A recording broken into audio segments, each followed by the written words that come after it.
Here's program number 7, part 1. Production number 1508. Recording date 13972. Take 2.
He crossed the threshold.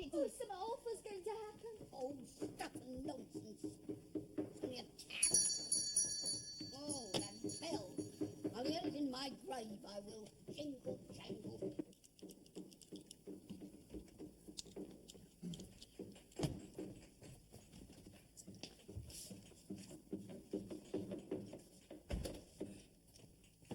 Out with the old, in with the new. I beg your pardon? These electric bells will soon get you on the up, my lad. This time next week, you lot won't know yourselves. Old bells or new bells, it's all work, isn't it? Work, my lad? You don't know the meaning of the word.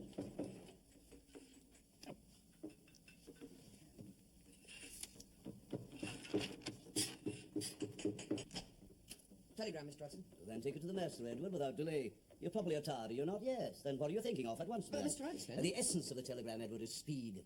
Shall the good ship of man's ingenuity to man founder on the rocks of his idleness? Hey? At once, Edward, to the master, to the morning room. But it's not for the master. What? A wrong delivery again? The postal system is a disgrace. It's for you.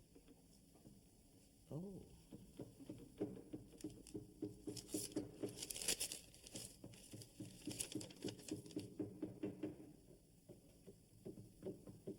You may go, Edward.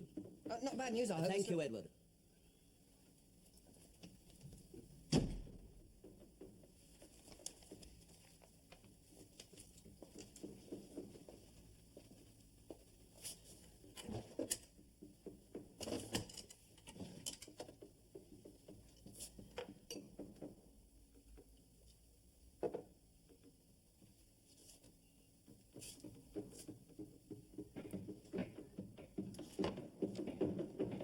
Jerry building, that's what it is. I've never seen plaster like it. Just touch it and it's gone. Does the task of running a single wire behind a cornice necessitate quite so much noise and destruction? I would have thought so simple a task could have been accomplished in comparative silence. These aren't just wires. These are electricity wires. A wire, I think, is a wire. That is exactly where you are mistaken, brother, like many a layman before you. These wires run straight to the very heart of the universe. Now, don't meddle with what you don't understand. Oh, please, go more carefully or you'll disturb the master.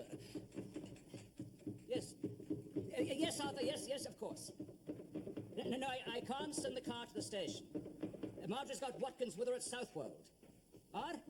Well, can you get a cab? You'll walk. All right, if you must. Yes, of course. Goodbye.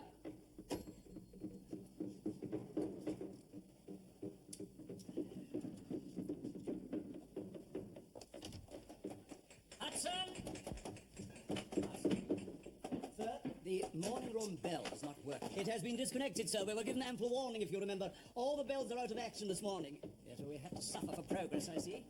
Come inside, will you? Very good, sir. This this is not the most convenient time, I know, but my brother Arthur will be staying for the weekend. Very good, sir. I'm sure we will manage. Yes, he's coming up for a medical conference of some kind. He'll be in and out mostly, I suppose. I'll tell Violet to make up the bed in Captain James's room. Will Mr. Arthur be arriving in time for luncheon, sir? He's walking from the Royal Society. How long will that take him? I have no idea, sir. No. Well, what's ordered for lunch? Isn't it gammon and parsley sauce in the parsley, sir? Well, don't ask me. My brother's something of a food reformist. There are certain things he does not permit himself to eat. I shall inform Mrs. Bridges. Yes. Does gammon and parsley sauce, does that... I have no idea, no. but I'm sure Mrs. Bridges will. Well, perhaps Edward better serve luncheon up here on trays. No point in opening up the dining room. That would be suitably informal, sir. And tell those damn workmen to make less noise. I have already told them. Well, tell them again. Less noise up there, if you please. Progress is a very noisy business. A convenient argument, but a false one. Try to use a little more skill, and less brute force.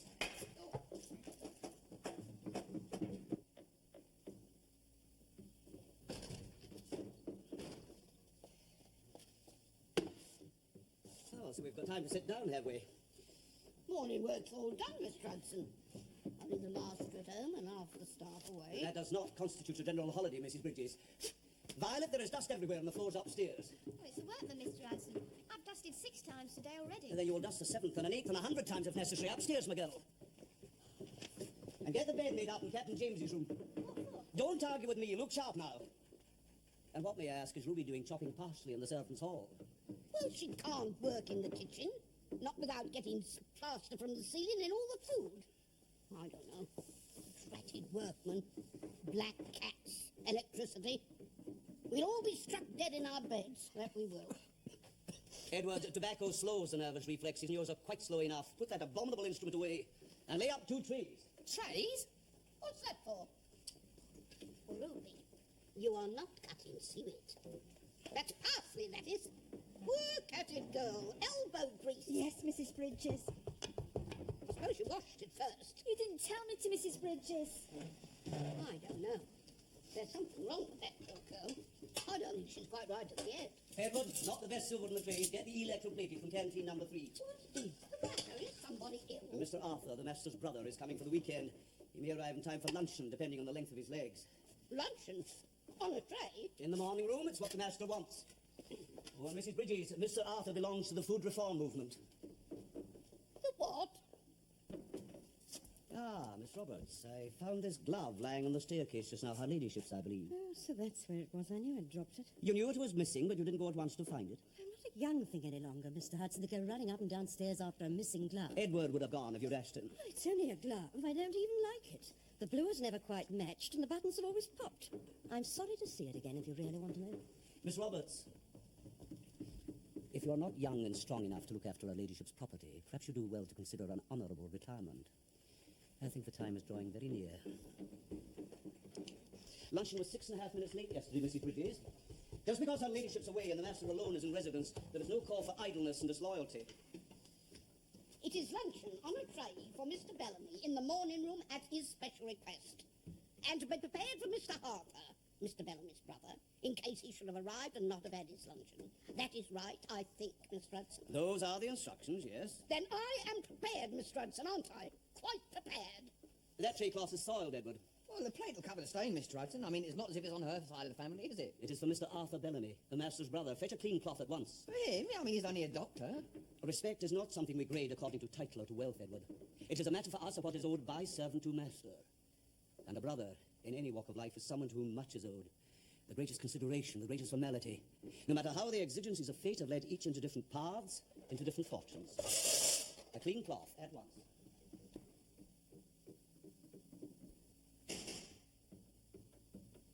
Edward, front door. Hey, cloth, get rid of it. Morning, sir. My brother still in? Mr. Richard is expecting you in the morning room, sir. Ah. May I take your coat? If you insist. I'm sorry you had to use the door knocker, sir. An electric bell system is being installed. You forget, I am not London-born. I think my hand is not so pampered and weak that it needs electricity to help it. Excuse me, sir. I will announce you.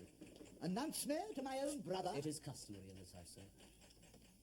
Mr. Arthur Bellamy, sir. My dear fellow, you look splendid. I wish I could say the same for you, Richard. You're looking rather liverish. 100 flunkies won't preserve a man's good health. You mean the servants? God's good air was clean and bright outside. Your front door was opened with a whiff of whiskey that would have knocked a lesser man unconscious. Edward, you imagine it. Scots of any class drink whiskey, don't they? Hudson? Names? Do they have names? I thought they rather chose to throw their own away and live like parasites upon those of their betters. Still, you have waited in for me. I imagine you'll be out most of the time. The Royal Society's in session, I see. I'm finished with the Royal Society, quite finished. You weren't elected? I was not. I thank the fates for it. But we will talk no further on the subject, Richard. Electricians, I see. Yes, a new bell system while Marge is away. Of course. Plaster dust is hard on sensitive nostrils like hers. So is the existence of impecunious in-laws who can't even achieve the doubtful honour of a fellowship of the Royal Society. Poor Marjorie. So, your house is to echo to the tintinnabulation of electric bells. We could never afford them, I'm afraid, small though the old house is. Nothing to be ashamed of, Matt. I never said there was. It's where we were born, both of us, after all. Arthur, you don't change much. Have a glass of sherry. Or a cigarette? Are we lunching soon? Almost directly. Then I won't, thank you. I know you don't appreciate formalities, so we're eating in here. The dining room's too good for me, you mean? Arthur. I'm in a bad mood. Nothing pleases me. Shall I serve luncheon, sir? Yes, please, Edward. Come and sit down over here. You'll feel better after food. Our Mrs. Bridges is a splendid cook. You're a naive fellow, Richard. I dare say you're the pleasanter for it. Perhaps Mr. Hudson should consider an honourable retirement. He's quite lost his sense of time. The first sign of senility, you know. Mine is excellent. Oh, perhaps he's just popped round the corner for a bottle of beer. Butler shouldn't pop. It lacks dignity. I've never known him pop, never. He's just a little late for his dinner, which is every man's right on occasion. Perhaps he's gone to the post office to send off a cablegram. Cablegram, whatever for. But in answer to the one he got. Cable? Who said Mr. Hudson had a cable? Edward. You never said. Oh, I thought I mentioned He's it. put his earnings in a gold mine and it's failed. Perhaps his mother's been taken poorly. Mr. Hudson's mother passed away a year ago, come Easter, Ruby. And Miss Roberts, Mr. Hudson is not the speculating kind. Personally, I'm hungry. I want my dinner. Oh, you'll hardly know the old village. Ugly new buildings on the outskirts. Motor cars filling the air with dust and fumes. Strangers everywhere. Of course, you've never come down to witness it. Too much of a backwater. Oh, it's hard to find the time. I do understand. There's grit in the parsley sauce. Is there? Don't you notice it? Well, come to think of it, there is. If you can't eat it, it must be sent back to the kitchen at once. In your position, you must stand firm. It's my position, Arthur. Because you, like me, are the son of a country parson, is no reason to put up with the insolence of servants. But, Arthur, I am hungry. Oh, very well. Hudson! Unwashed vegetables are the cause of much disease, both physical and mental. At home, Anthea washes all such foods in chlorinated water. It's a humble abode, but we do have our standards. Humble abode? Arthur, it has 15 rooms and 2 acres of land, and you live in extreme comfort. 2 acres. You have 20,000. My wife's father has land, it's true. When the old man goes, she will be richer still. The gulf between you widens. There is no gulf. Fetch Hudson, will you? I'm sorry, sir. Mr. Hudson is not available, sir. Well, then ask Mrs. Bridges to provide us with something else. The sauce is not edible. Yes, sir. I'll tell her, sir. Not available. Doesn't surprise me. A furtive-looking fellow with whiskey on his breath. Hudson? Furtive? Furtive.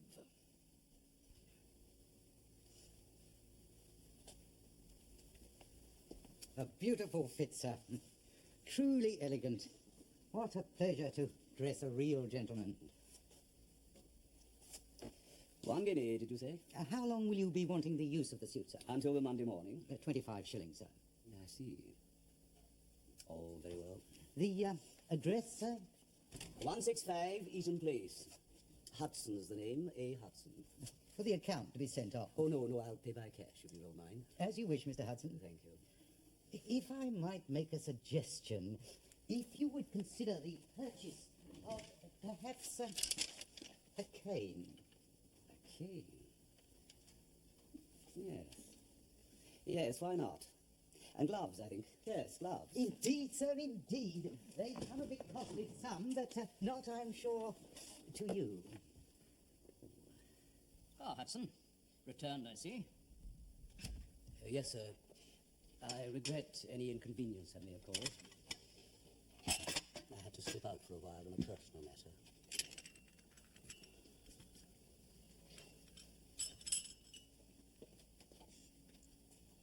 Is that all you're going to say? Of course. Never happened before. I doubt it'll happen again. That man's got a mistress. A mistress? Oh, really, Arthur? Your imagination runs away with you. You can see it in his eyes. The sly look of the confirmed lecher. Hudson? A lecher? He's bringing filth and moral pollution into this house, and you do nothing. Nothing? What's happening to you, Richard? Do you not see that this indulgence has been the root cause of your trouble with your children? Indeed, with your wife. Scandal gets round, you know. I'm sorry for you, Richard. He came home at tea time with a brown paper parcel. Now, that is all I know. Perhaps he's an anarchist, going to blow us all up. Well, if Sarah was here, she'd know what was what. She knows everything. Well, I wish they'd send me away to learn how to become a nursemaid. You? You'd drop Miss Elizabeth's baby on its poor little head, you would. Oh, no, Violet. Our Ruby would only do that by accident, wouldn't you? Now, Sarah, she would do that on purpose. Well, you know what Edward says about Miss Elizabeth's baby. Oh, what have I told you is never say anything in front of Ruby. You can't. She can't keep secrets. No, she can't be trusted. No, Ruby, what have I told you? You can't be trusted to say anything at all. Now, listen. The other...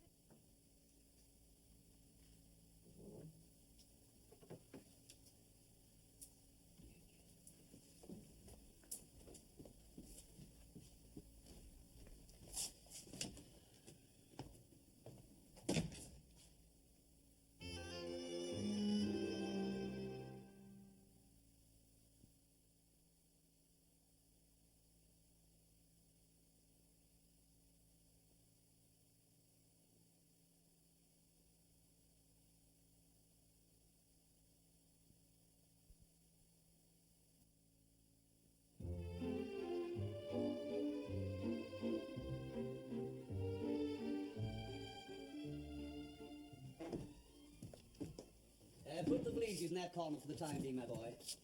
Go away then. Come on in, all of you. Make yourselves at home. Oh, Angus, our whole suite to ourselves. You shouldn't have done that. What about this for luxury? Look, the Thames is all lit up, and there's a barge. It would have been more homely at Eaton Place, of course, but the workman, you know. Oh, what a brother. I told you, Molly, didn't I? I always told you. Always here. I thought he'd look like God with a beard.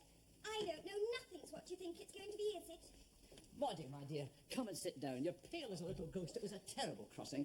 I'm a brute, Angus, the way I drag her about the world. I had 6 hat boxes when I came, and now there are only 5. I think the Thames is positively narrow.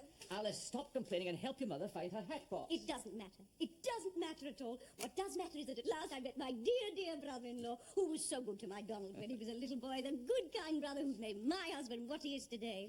The goodest, kindest, cleverest man in all the world. Well, that's absolutely Oh, Alice, dear, do stop complaining and go out and look in the corridor and see that horrid little page who left us outside on purpose. He showed no respect whatsoever.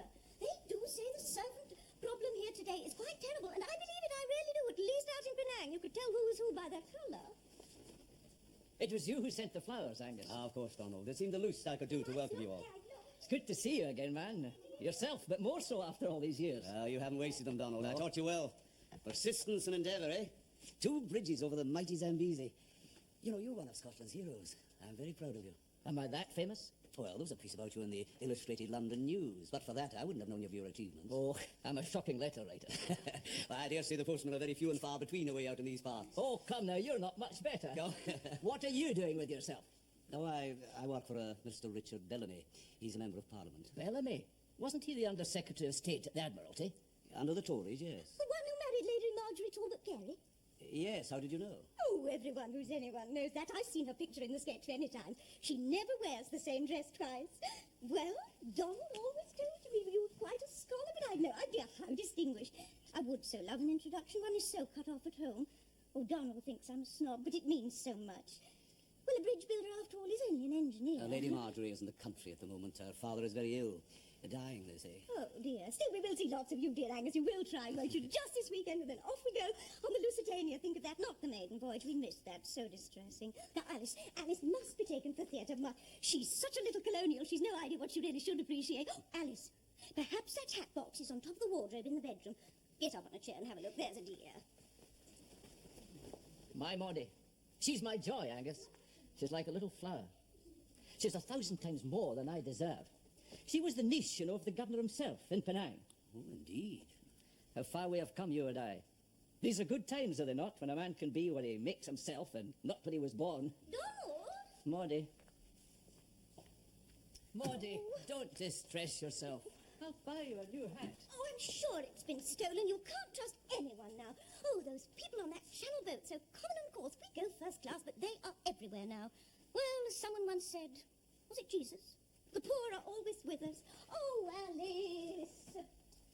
Gertie Miller.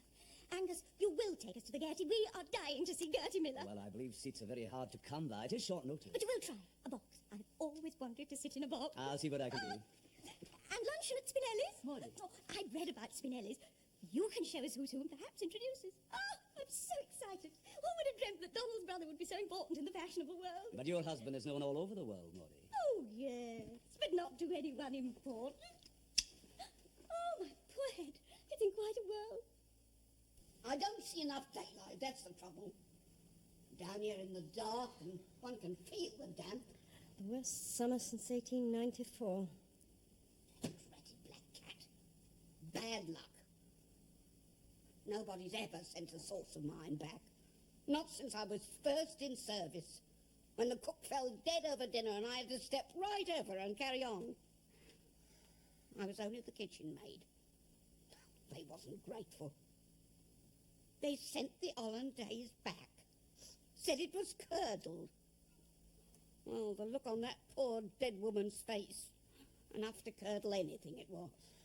That's for poor Mr. Hudson. I don't know what the matter. Heavy splash in his front. There was some trouble over a shortage of Yorkshire pudding. And one way to Ran, Mrs. Bridges. Ran, Mr. Hudson? Oh, I never did. I believe he was foreign. And the food? You do much better, Kate. I know. Oh, Angus, what a dreadful thing it is you've done. What will Lady Marjorie say? Oh, Kate, it seems like the end of my life. I feel like a villain under sentence of death. Mr. Bellamy has shown me nothing but kindness and consideration, and how have I repaid him? You had a right to see your brother and his family. I had no right to ape my betters. I didn't have to spend all my savings and most of yours doing it. I should have had the courage to speak the truth when there was time. You didn't exactly tell a lie. I lived one for a wee while, Kate. And the worst of it was, I enjoyed it. Now you'll be punished. Yes. That's life. You have to pay for every bit of happiness you have. I sometimes wonder what awful sin we all committed in the beginning.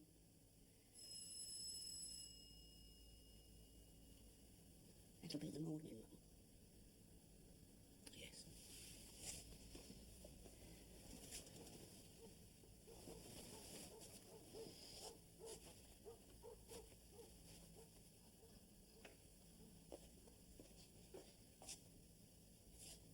We'll miss you, Angus. All of us.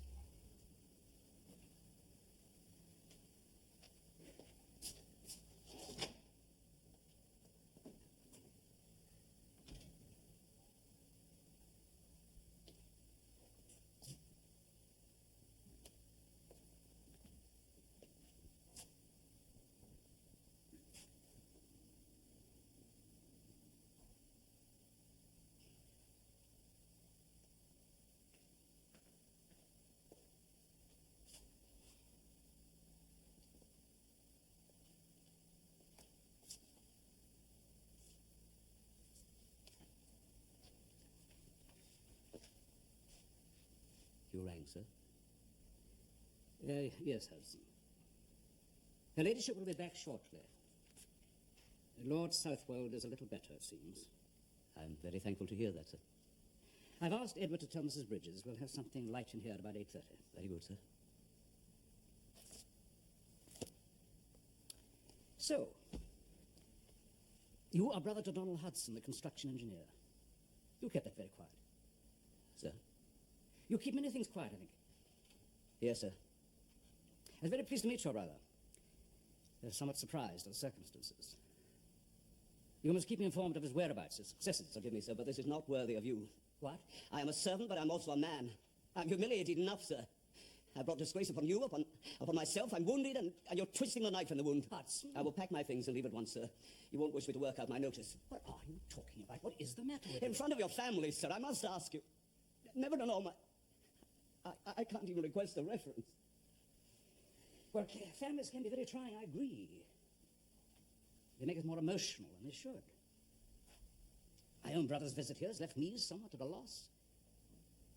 But, Hudson, if you wish to go to a theatre or lunch at a fashionable restaurant, your money is as good as the next man's. Your appearance better than most. That is altogether too liberal of you, sir. A servant is a servant and must know his place, or the world would crumble about our ears. That's more like Hudson. Forget it now, forget it. You did me a favor, so happens. I did, sir. A man must have his own view of himself, whether he be master or servant, right or wrong. There's dignity in that, you're quite right. I take it you had your own reason for acting as you did. It was for the sake of others, Mr. Bellamy. You checked the cellars, I believe. I did. They were quite in order. Of course. Of course. My faith in my fellow men flagged for a while. It has returned. We must all of us learn to trust. Our fellow men, perhaps, sir, but not all the women. That new parlour-maid, for instance, I wouldn't trust her as far as a flick of her feather duster. You made a joke, Hudson. Well, it was a wee attempted one, sir. I'm sorry. Not at all. By and large, I enjoyed my brother's visit, sir. I'm very proud of him. And I enjoyed my brother's departure. Alas, he is not proud of me. That sounds like the doorbell. Yes, sir. Perhaps you'd like to go to the door and open it for her ladyship? Thank you, sir.